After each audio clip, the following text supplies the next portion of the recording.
देखिनो ये हमनी के समाज के परंपरा बा। इंसान के शरीर से जब आत्मा निकल के परमात्मा में विलीन हो जाले तो हमनी के का करी ले जाके घर से बहरी निकाल के और उत्तर के तरफ सर और दक्षिण के तरफ पैर करके सुता दिहल जाला। राजेश भैया आगे जला दिहल जाला आ देखी कौन एगो भाव लागत का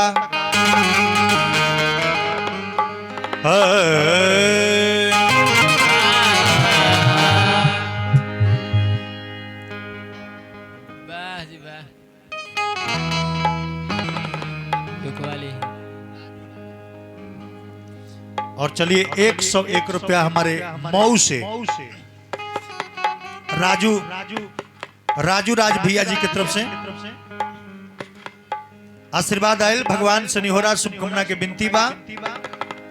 जौना चाचा जी का अंतिम विदाई में हमनी के पहुंचल बनी जा, भगवान से प्रार्थना करब वो दिवंगत आत्मा के शांति प्रदान करी, अपना चरण में स्थान दी। भगवान से यह निहोरा करे। चलिए माननीय श्री चाचा जी हमरा सिंहासन कुशवाहा जी के अंतिम विदाई में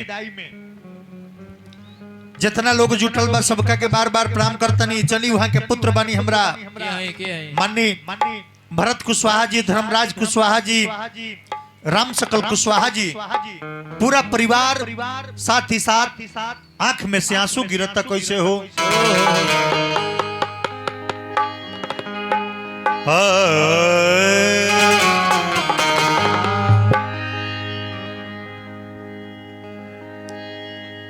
बाबूजी के लसिया जब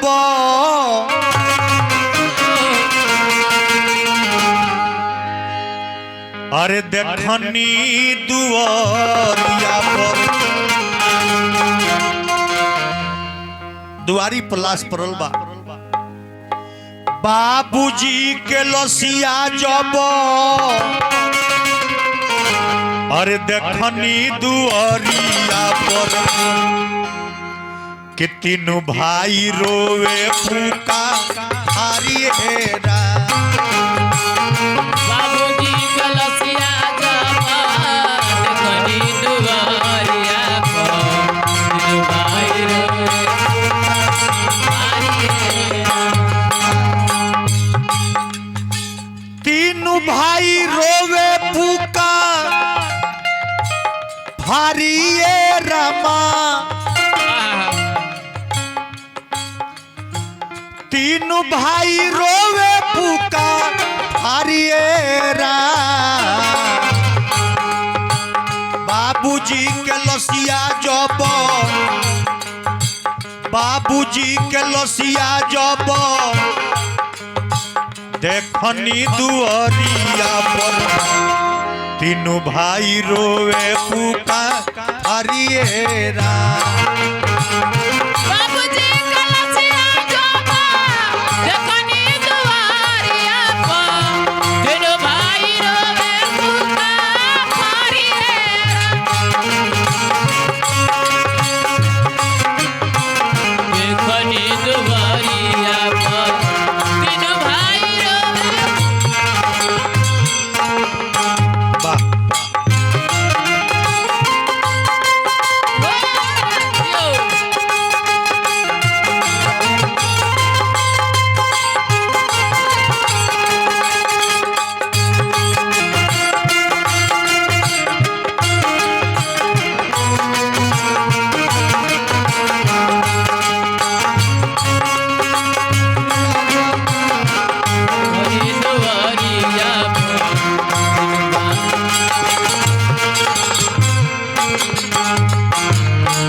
चलिए आयुष कुशवाहा जी की तरफ से अंतिम विदाई में श्रद्धांजलि भजन में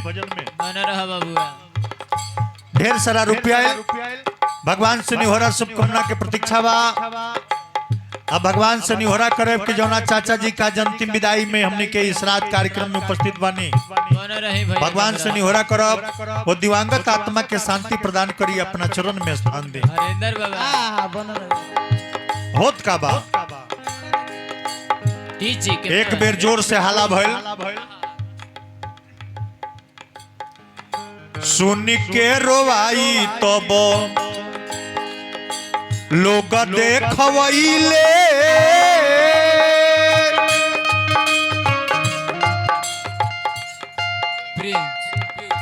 पीयूष बाबू के माता जी के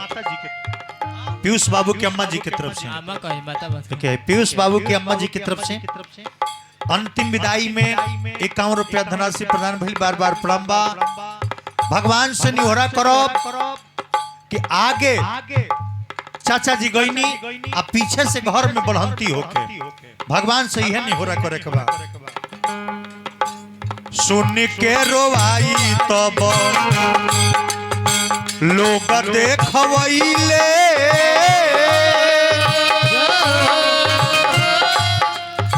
भीड़ भइल बाटे भारिये सुन के रोवाई तब लोग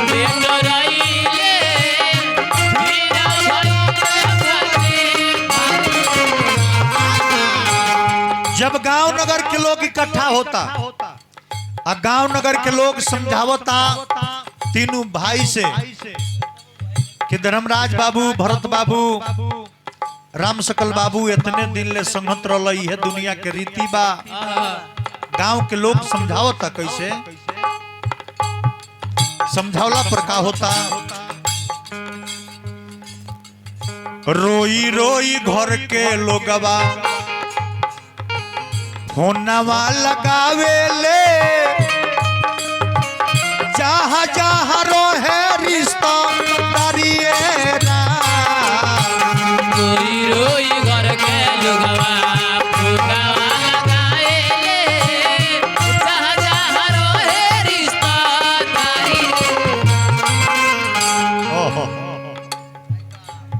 फोन अगर जो घर में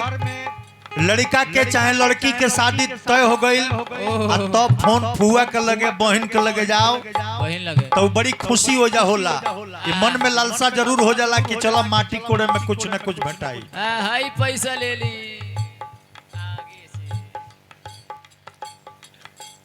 चलिए हमरा सबसे छोट बेटा बानी हमरा राम सकल कुशवाहा जी की तरफ से ढेर सारा आशीर्वाद भगवान से निहोरा शुभकामना की प्रतीक्षा बा आ निहोरा भगवान से करब वो चाचा जी के आत्मा के शांति प्रदान करी अपना चरण में स्थान दी भगवान से ही निहोरा करे के बा मन में तब लालसा जाग जाला कि चलो भतीजा के भतीजी के शादी विवाह बा चले माटी कोड़े आ कुछ नेग मिली वो बड़ा मन में लालसा हो जाला लेकिन जब ही फोन जाला आंख में से आंसू गिरता जब फोन जाला कि ए बहिना ए फुआ बाबूजी अब दुनिया में नहीं खोन तो ओ बड़ा का होला बाबू का होला रोई रोई घर के लोगवा फोनवा लगावे ले जहाँ जहाँ रोहे रिश्ता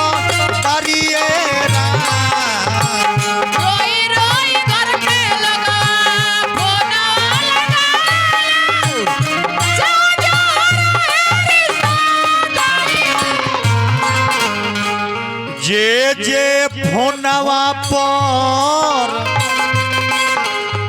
सुनल खबरिया ये हरि नहीं भैया जे जे फोनवा पर सुनल खबरिया तो अरे सब केहू रोवे पुका भारियेरा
कहे के बका पूरा परिवार के लोग कहता का कौन बात कहता। चलिए हमरा आयुष कुशवाहा जी की तरफ से ढेर सारा रुपया आइल बा, आशीर्वाद बा। भगवान से निहोरा करे कि आगे चाचा जी गईनी पीछे से घर में बढ़ंती होके का कहे के बा। मनवा से जात नइखे ये तीनों भाई तीनों पतो बेटा बेटी जितना लोग बा सबे कहता। मनवा से जात नइखे बाबूजी के छोह हो,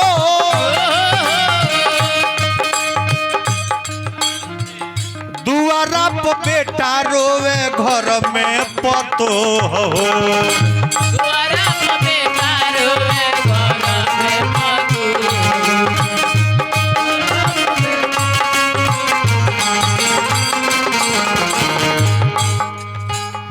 मनवा से जात नइखे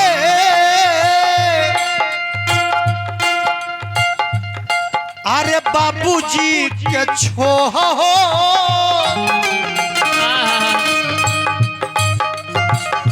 दुआरा पर बेटा रोवे घर में पतो हो।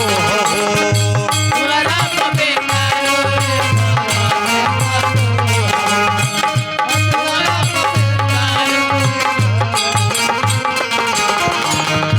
और का बाबूजी के लसिया ये राम जी,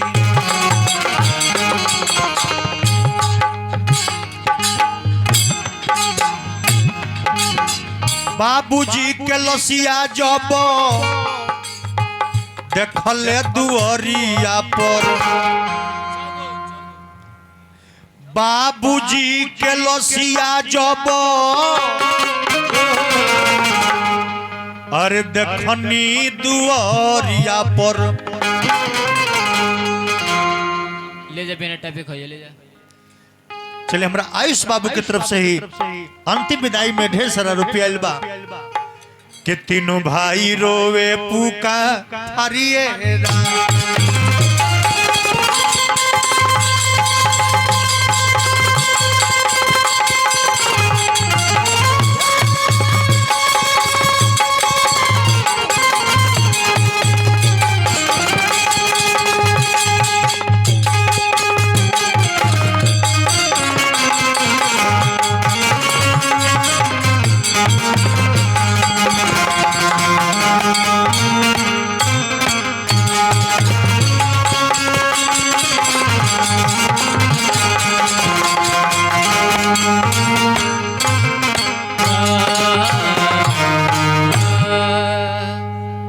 कि तीनों